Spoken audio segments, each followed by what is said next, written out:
All right, welcome back to Robbie's Office Hours. Today we're talking about the Fundamental Theorem of Calculus, Part 1. Okay, so the way I want to motivate this is the following. Suppose I give you this graph, y equals f of t. I don't care what f is, it's just this little graph. It goes piecewise linear, up, horizontal, and then down a little bit. It depends on the parameter t, and I'm looking at its graph, okay? Now, if I came to you and I said, well, I want to know what is the definite integral from, say, 0 to 1 of f of t dt, okay? Well, we know that the definite integral represents a net area change where we think of area above the t-axis as being positive, area below as being negative, all of that. So I can look at this and say, okay, well, I go over to my interval 0 to 1, so that's 0 to 1 here. I look at the graph in that range, and then I compute the corresponding area of this particular triangle. So I say, well, the height of this thing is what? The height is 3, so this height is 3. The base is 1. Okay, so a triangle is just half of a rectangle, so you can think about it as 3 times 1 divided by 2, so that's 3 halves. So, or you can think about it as half base height. I don't care how you think about it, that's completely fine. But I can represent this definite integral of f as being 3 halves. Great. Well, then the question becomes, well, okay, now I can keep playing this game. Integral 0 to 2 of f of t dt. Well, what is that? Well, again, I look at my interval from 0 to 2. I find the corresponding area from 0 to 2, and if it's above the axis, I count it positively. If it's below, I count it negatively. So the base here is width 1. The height is height 3 again. So this is an actual rectangle, so 3 times 1, that's 3. So let's put this as 3 halves and 3. So what do I notice? Well, the integral is saying from 0 to 2. So I want to go all the way from 0 to 2. The new part that I got was 1 to 2, but I want to go from 0 to 2, the entire thing now, so I need to add in that 3 halves to that 3 that we got. So I'm going to get 3 halves plus 3, which is what, 9 halves, something like that, okay? And I can keep playing this game over and over. But what we notice is that, well, the only thing that's changing from each one down is like, well, look, the integrand is staying the same, f is staying the same, the variable I'm integrating with respect to t is staying the same, okay, fine. Even the lower bound, for goodness sakes, is staying the same. That's 0. The only thing that's changing is this upper bound, all right? So it kind of begs the question, it's like, well, what if we just do the following?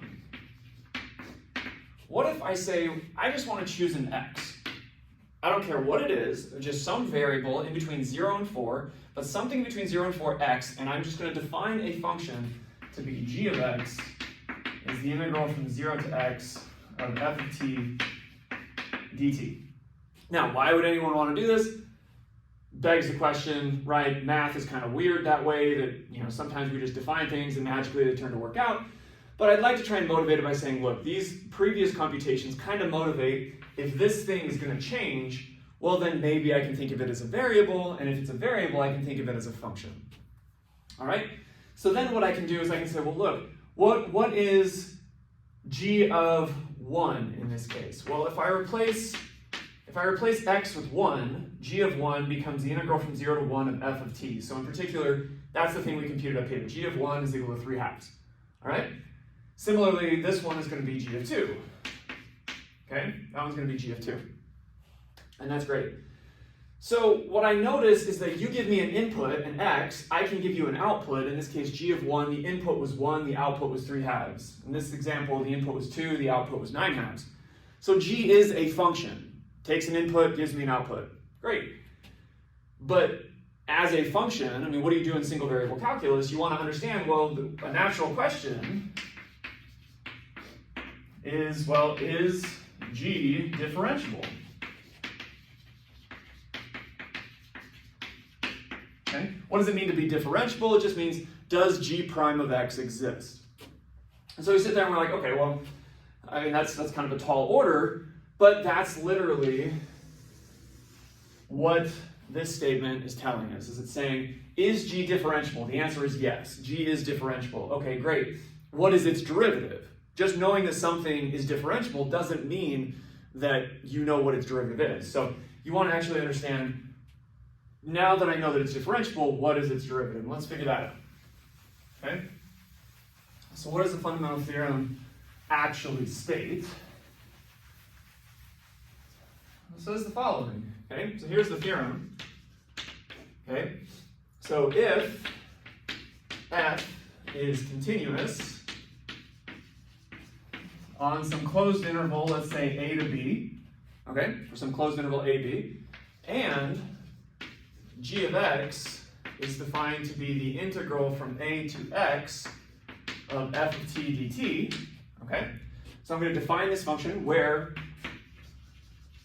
a is less than x is less than b, okay, so x is somewhere in the open interval a to b. Then, and this is the content of the theorem, g prime of x, which is equal to, let's do this symbolically, d dx, so d dx is just the mathematical operator saying take the derivative of whatever's on the right with respect to that variable x. So I'm just rewriting g. This is just f of x. That's it. Okay? It says that the derivative of this function is just, or of this function, this integral, is equal to the integrand evaluated at x, in this case. So in particular, what we notice, g is an antiderivative of f. Okay? What is the defining characteristic of an antiderivative? Right? An antiderivative is a function such that when you differentiate it, you get the function that somebody gave you. So for example, I give you the function cosine, and I say, what is an antiderivative of cosine? Then you're asking yourself the question, do I know any functions whose derivative is equal to cosine? You're like, oh, sine of x works. Okay? So sine of x would be an antiderivative of cosine in that case. Okay? But that's what the fundamental theorem of calculus is saying. It's saying, in some ways, okay, well, people like to interpret it this way, and I don't think it's necessarily the right way to think about it, but you can think about it this way, is that if I take the derivative of an integral, in some sense they kind of quote unquote cancel out, okay, in the sense that, well, this x literally just goes in to that t value there. I think that's missing the picture, if I'm being completely honest. Okay, I think that's really missing how this should be thought of. The way, in my opinion, the way this should be thought of is saying, look, this particular quantity, this integral, okay, g, was giving us what? It was accumulating area under the curve, where we counted area positive if it's above and area negative if it's below.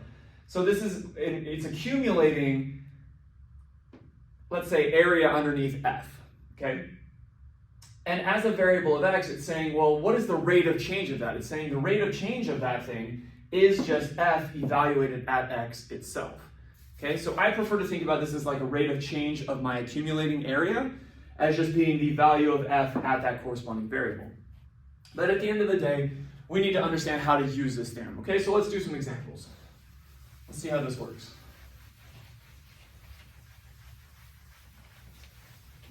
So that's the statement of the fundamental theorem of calculus. Kind of a big deal. You know, whenever you have a statement that says fundamental theorem, you can kind of take that to the bank, that that's important. But let's look at some examples. Okay, so let's say number one, I want you to compute what is the derivative with respect to x of the integral from, say, -1 up to x of whatever you want. 1 plus t squared, 1 over 1 plus t squared dt. Okay, so how would I approach this?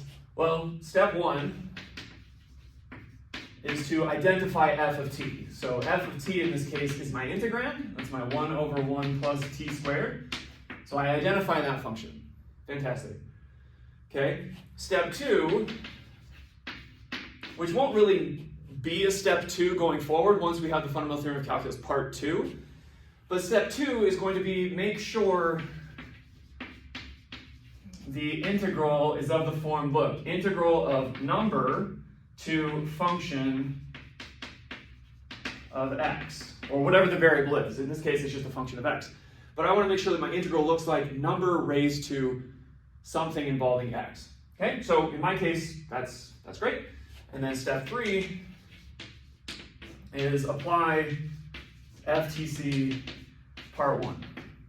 Okay, part 1. FTC part 1 says what? If I want to take the derivative with respect to x of the integral from -1 up to x, 1 over 1 plus t squared dt, it tells me that should simply just be take the x and plug it in for the corresponding t down here. So what's my answer going to be? if I take that x and plug it in for that t, I'm going to get 1 over 1 plus x squared. And that's it. Okay? That's it. Well, that's it in quotes. It's not the full picture. Just like when you first start learning how to take derivatives of functions, when I ask you something like, let's do this. If I said, what's the derivative with respect to sine of x?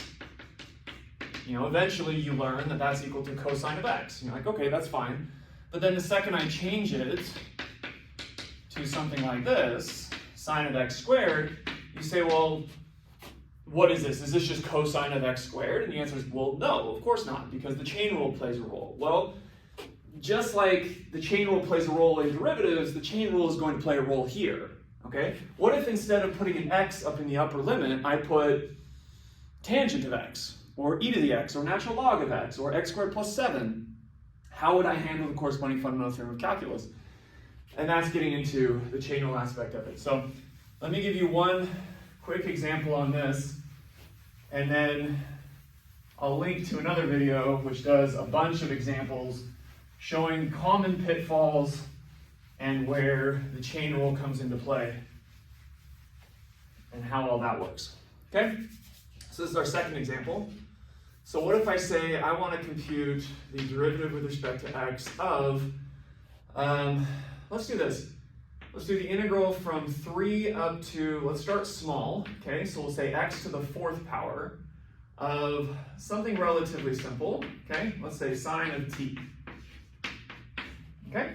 And when we talk about the second fundamental theorem or the fundamental theorem of calculus part 2, rather, I will specifically show how we can do this. When we can actually compute the definite integral, I'll show you how those two, the parts 1 and part 2, are connected. Okay? But the key thing here is cluing in on that piece up there. And how do I handle this?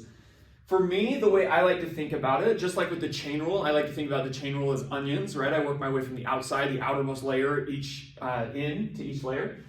The way I like to think about this is I don't want to define the chain rule as saying, well, here's the function f, here's the function g, therefore this is f of g of blah, blah, blah. No, I just want to work my way from the outside in. Similar to this, how do I think about this? Well, the fundamental theorem of calculus told me if this is just an x up here, all I do is I take this function and I replace it, all the t's, with x. Okay, what is that really saying? It's missing some of the picture. The way that this works via the chain rule, okay, and I'll explain this, but the way that this works and the way that I kind of think about this is as long as my integral is in the right form, I've got a numerical lower bound, I've got a function upper bound, I take my function up here, I plug it into that t, but I also see there's another t on the back end of this. And so I'm going to plug it in there, and what do I mean by plug it in there?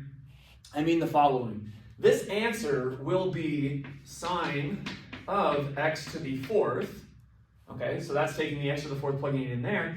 What do I mean by x to the 4th plugged in here? I mean take the derivative of x to the 4th. So this is the chain rule part of it. So this is multiplied by 4x cubed. Okay, this is the chain rule part right here. And you might say, well, that's not what the fundamental theorem of calculus is doing. And I would say, well, I beg to differ. Because if this were just a single x, so imagine it's not x to the 4th, it's just x. If I take the x and plug it in for t, I would get sine of x. And if I take the x and plug it in there, and I interpret that as saying take the derivative with respect to x, I would get times 1. So yes, you are doing the chain rule in the original statement, you just don't see it, okay? So how do you see this as an actual composition of things? Well, let's look at it this way.